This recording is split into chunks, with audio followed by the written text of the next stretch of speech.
Hello everyone, my name is Nina Fickett and I am a mixed media artist. So, as you may or may not recall, last time we met up, I was working with you on using the Mixed Media Journal.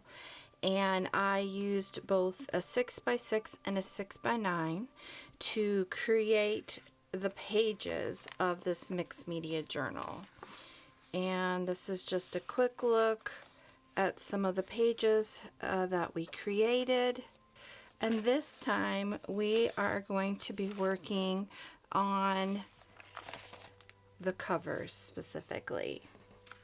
And the first thing I'm going to do to both covers is apply some gesso to both covers.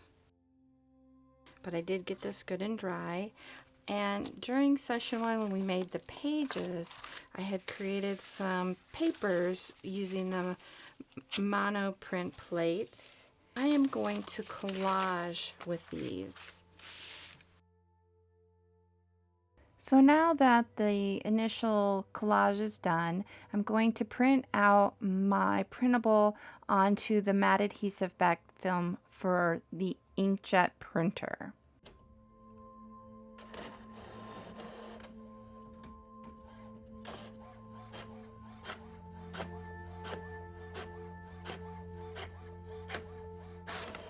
I've done that, and what I'm going to do is I'm just going to cut this up and collage it down in some areas on both my back and my front covers.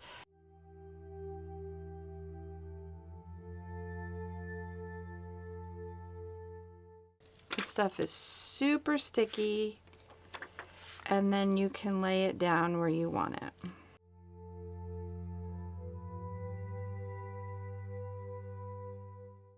Alright, so that's our second layer on the covers using the inkjet printable film that has adhesive on the back.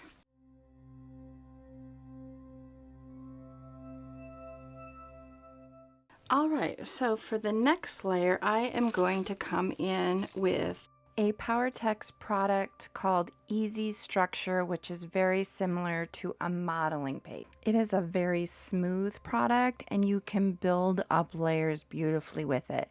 But for this cover, I'm going to go thin. I'm just going to use it as a transitional from our second layer to what will be our fourth layer.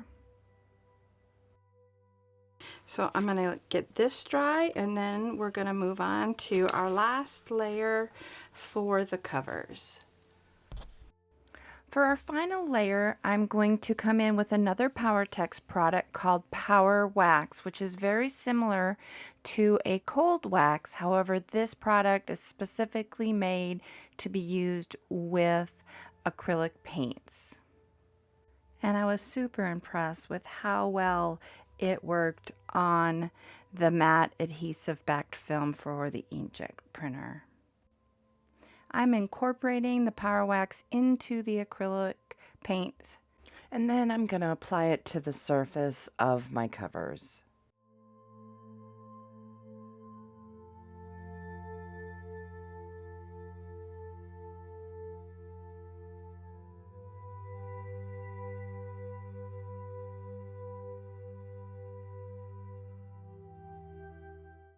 For the inside of the cover, I am going to be using some fabric, which I'm going to cut down slightly larger than the cover. I want it to peek out on the front. So I'm going to get that cut down and then adhered to the back or inside of the covers using the double tack mounting film. And now that that paint has dried, you can really see that gold shimmer. Join me next time as we complete the binding of the Mixed Media Journal kit. For more inspiration, visit graphicarts.com.